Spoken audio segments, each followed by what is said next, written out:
So ಪ್ರಸ್ತುತವಾಗಿ ನನಗನ್ಸೋದು ಒಂದು ದೊಡ್ಡ ಸವಾಲು ನಿಮಗಿರೋದು ಕೃಷಿ ಸಚಿವರಿಗೆ, ಅಂದರೆ ಈ ಬರಗಾಲದ ಸಂದರ್ಭದಲ್ಲಿ ಹೇಗೆ ಸರ್ಕಾರ ಮುಂದಿನ ಹೆಜ್ಜೆ ಇಡುತ್ತೆ, ಕೃಷಿ ಸಚಿವರಾಗಿ ನಿಮ್ಮ ಆಲೋಚನೆ ಏನು? ಇಂದಿನ ಅನೇಕ ವರ್ಷಗಳ ರಾಜ್ಯದ ಆಡಳಿತವನ್ನು ಗಮನಿಸಿದಾಗ ಒಂದಷ್ಟು ರಾಜಕಾರಣ ಮಾಡಿದ್ರು ಒಂದಷ್ಟು ಪ್ರಾಮಾಣಿಕವಾಗಿ ವಾಸ್ತವತೆಯನ್ನು ನಡ್ಕೊಂಡಿರ್ತಕ್ಕಂಥ ನೋಡಿದ್ದೀವಿ. ಈಗ ಅವರಿಗೆ ವಾಸ್ತವ ಸತ್ಯ ಬೇಕಿಲ್ಲ, ಜನರ ಸಮಸ್ಯೆ ಬೇಕಿಲ್ಲ.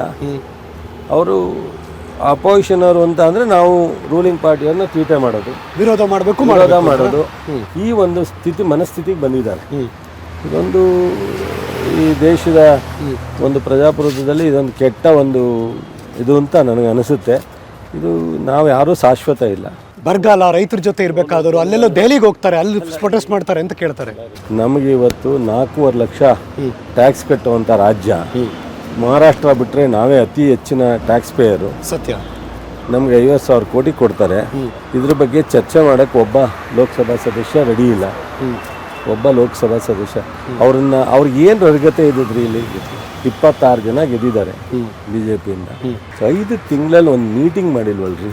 ಕರ್ನಾಟಕ ಇದೇನ ಕೇಂದ್ರ ಸರ್ಕಾರದಿಂದ ಕೊಡೋ ಒಂದು 7.5 ಕೋಟಿ ಜನರಿಗೆ ಒಕ್ಕೂಟದ ವ್ಯವಸ್ಥೆಯಲ್ಲಿ ಇದನ್ನು ನಾವು ನಿರೀಕ್ಷೆ ಮಾಡಬೇಕಾ?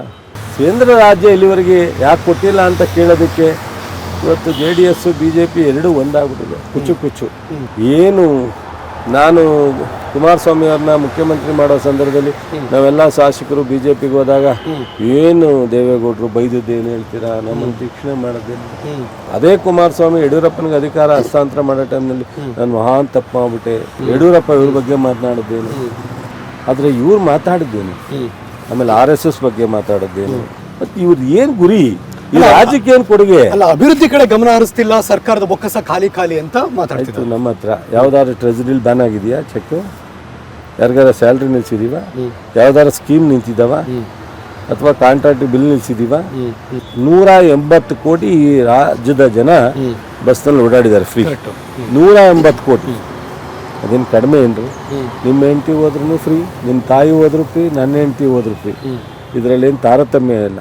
ಈ ರಾಜ್ಯದ ಎಲ್ಲ ಹೆಣ್ಣುಮಕ್ಳು, ಬಹುಶಃ 7 ಕೋಟಿ ಅಂದರೆ ನಾವು 3.5 ಕೋಟಿ ಹೆಣ್ಮಕ್ಳಿದ್ದಾರೆ. ಪೆನ್ಷನ್ ಕೊಡ್ತಾ ಇದ್ದೀವಿ, ನಿಲ್ಲಿಸಿದ್ದೀವ? ಅಥವಾ ಕೃಷಿ ಇಲಾಖೆಯಲ್ಲಿ ಸಹಾಯಧನ ನಿಲ್ಲಿಸಿದ್ದೀವ? ಅಥವಾ ನಾವು ಕೊಡ್ತಕ್ಕಂಥ ಏನು ಒಂದಷ್ಟು ಎಕ್ವಿಪ್ಮೆಂಟ್ಗಳನ್ನ ನಿಲ್ಲಿಸಿದ್ದೀವ? ಯಾವುದೂ ನಿಲ್ಲಿಸಿಲ್ವಲ್ಲ. ಯಾವುದ್ರ ಬಗ್ಗೆ ಸರ್ಕಾರ ಯಾವಾಗಲೂ ಚರ್ಚೆ ಮಾಡಬೇಕಾಗಿತ್ತೋ ಅದನ್ನ ಬಿಟ್ಟು ಇದ್ಯಾವುದೋ ಧ್ವಜ ಇಟ್ಕೊಂಬಂದ್ರು, ಇದು ಬೇಕಿತ್ತಾ ಅಂತ ಕ್ವಶನ್ ಮಾಡಿದ್ರು ಸರ್. ಮಂಡ್ಯದಲ್ಲಿ ಒಂದಷ್ಟು ಹುಡುಗರು ಗೌರಿ ಶಂಕರ್ ಅಂತ ಟ್ರಸ್ಟ್ ಮೂಲಕ ಒಂದು ಅರ್ಜಿ ಕೊಟ್ಟಿದ್ರು. ಅವ್ರು ಕೇಳಿದ್ರು, ಕೊಟ್ಟಿದ್ರು, ಏನೋ ಆಯಿತು. ಅದನ್ನೇನಿದೆ ಕಾನೂನು ಬಂದು ಇವ್ರಿಗೇನು ಕೆಲಸ? ಅಲ್ಲಿ ಅಭಿವೃದ್ಧಿಗೆ ಬಂದಿದ್ರಾ? ಕಾವೇರಿ ನೀರಿನ ವಿಚಾರದಲ್ಲಿ ಬಂದಿದ್ರಾ?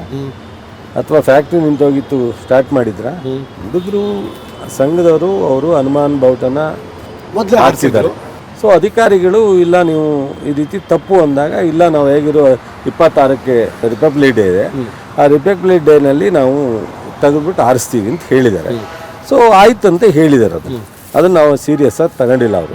ಸೊ ಅದು ಇಂಟರ್ನಲ್ಲೇ ಹುಡುಗರು ಮಧ್ಯ ನಮ್ಮ ತಾಲೂಕಿನ ಆಡಳಿತದವರು ಮಾಡಿದ್ದಾರೆ. ಸೊ 25ಕ್ಕೆ ಸಾಯಂಕಾಲ ತೆಗೆದು 26ಕ್ಕೆ ನ್ಯಾಷನಲ್ ಫ್ಲಾಗ್ನ ಆರಿಸಿದ್ದಾರೆ. ನ್ಯಾಷನಲ್ ಫ್ಲಾಗ್ ಆರಿಸಿದ ಮೇಲೆ ತಿರ್ಗಾ ಸಾಯಂಕಾಲ 26ಕ್ಕೆ ತೆಗೆದು ತಿರ್ಗಾ ಹನುಮಾನ್ ಫ್ಲಾಗ್. ಅಲ್ಲಿ ಮೊನ್ನೆ ಈ ರಾಷ್ಟ್ರ ಮಟ್ಟದಲ್ಲಿ ಪಂಜಾಬ್ ಬಾವುಟ ಆರಿಸಿದಾಗ ಇದೇ ಮೋದಿಯವರು ತೆಗೆಸಿ ನ್ಯಾಷನಲ್ ಫ್ಲಾಗ್ ಆರಿಸಿದ್ದಾರೆ. ನ್ಯಾಷನಲ್ ಫ್ಲಾಗ್ ಮುಂದೆ ಏನೂ ಇಲ್ಲ, ಸಂವಿಧಾನದ ಮುಂದೆ ಏನೂ ಇಲ್ಲ. ಜನ ಅಲ್ಲಿ ಉದ್ರೇಕದ ವಾತಾವರಣನೇ ಆಗಲಿಲ್ಲ. ಅಶೋಕ್ ಕುಮಾರಸ್ವಾಮಿಯವರು ಬಂದು ಅವ್ರ ಜೊತೆ ನಡಿಗೆ ಮೆಮೊರಂಡಮ್ ಕೊಟ್ರಲ್ಲ, ಅದೇ ನ್ಯೂಸೆನ್ಸು.